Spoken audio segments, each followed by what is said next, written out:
All right, let's just jump right in. There's this one verse in the Bible. Chances are you've heard it. A lot. It's often used as this big promise of blessing, of prosperity. But what if the source material we're looking at today says we've got it, well, completely backward? That it's not a gentle promise at all, but actually an angry, sarcastic dare. And yeah, this is the one, Malachi 3:10. And look, on the surface, it seems pretty straightforward, right? It sounds like a simple deal. Bring your tithe, and God will literally open up the floodgates of heaven and pour out a blessing so huge you won't have room for it. A divine promise. Case closed. Or is it? But is it really that simple? The source we're digging into today, which is a really deep analysis of the original text, poses a pretty radical question. What if this isn't some gentle invitation to be blessed? What if it's actually a fiery confrontation? What if we've been missing the entire point this whole time? Okay, so first, let's talk about that common understanding. The idea that this is basically a financial promise. And right away, here's the counterargument from our source. The verse isn't a gentle promise. It's a fiery reprimand, something born out of a totally desperate situation. The tone isn't calm reassurance, it's just pure frustration. Which, of course, leads to the big question. Why? What was going on that made things so bad? And to get that why, we have to rewind. We have to go back in time. Because to really get the words, you first have to understand the world they were spoken into. Context, as they say, is everything. So the book of Malachi wasn't written during some golden age of faith. Not at all. It's actually set decades after the Second Temple was rebuilt. And you'd think that would be a happy time, but all that initial excitement, it had totally fizzled out. It was replaced by this deep-seated cynicism, corruption, and just a massive spiritual apathy. People were basically just going through the motions. I mean, this really paints a picture of a society that's falling apart. The priests, corrupt. The sacrifices they were offering, tainted, worthless, basically the leftovers. Social injustice was everywhere. People were literally asking out loud, is there even a point to serving God? And this is central to our verse, tithing and offerings were pretty much ignored by everyone. This is the crowd God is talking to, not exactly a receptive audience. Okay, so with that pretty grim historical scene set, our source points to another clue. And this one is hidden in plain sight. It's the very structure of the book itself. See, it's not just a random list of complaints, it's a meticulously built argument. The book uses something called a chiastic structure. Now, that sounds super academic, I know, but the concept is actually pretty simple. Think of it like a literary mirror. You make a few points, let's say A, B, and C. And then you repeat them, but in reverse order, C, B, A.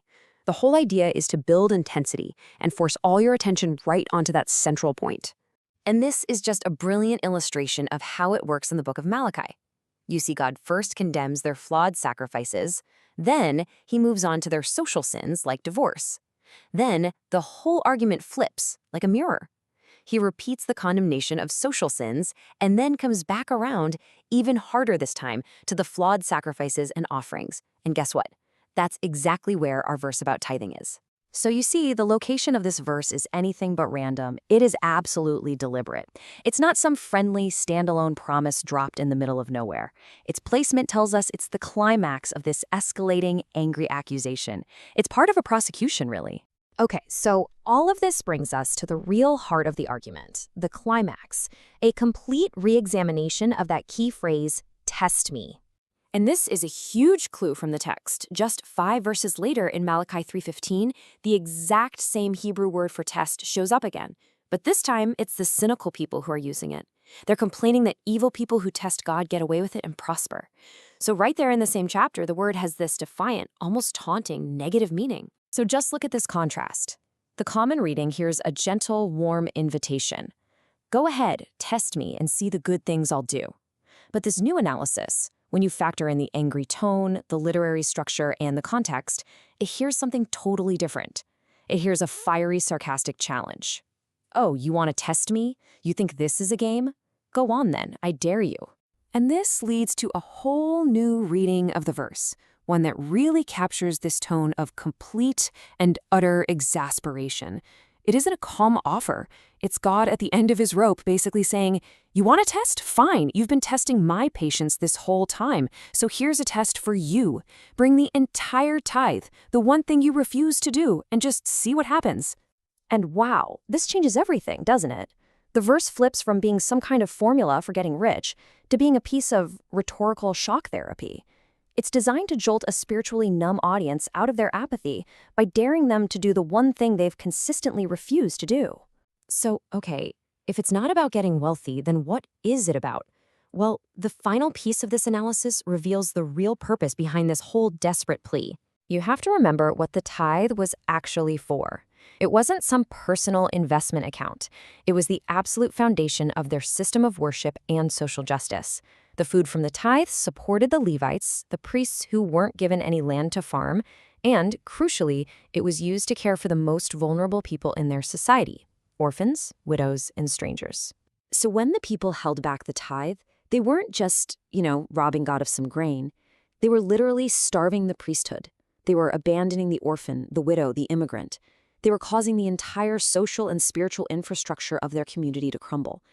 That's what God was so angry about. And the stakes were incredibly high. I mean, the book of Malachi doesn't end with a nice, tidy promise of blessing. It ends with this stark, terrifying warning of a final judgment, a day that is burning like an oven, and the threat of a curse striking the whole land. This is as serious as it gets. So this all leads to the author's final conclusion: the book of Malachi isn't a negotiation. It's not a business proposal from God. It is a last-ditch effort, an agonizing call for his people to please, please turn back before that final judgment comes. In fact, the scholar who wrote this analysis summed up the entire desperate, passionate, agonized feel of the book in the single word they chose for their paper's title. It's the Korean word jebai.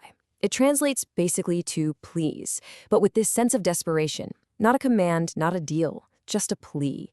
Please. That's the real tone of the book. And that leaves us with a really powerful thought to chew on. We've just seen how a message of desperate warning, over time, can get twisted into a promise of personal gain. It really makes you wonder, doesn't it? How might understanding the original tone and context of any message, ancient or modern, stop us from misusing it and missing the point today?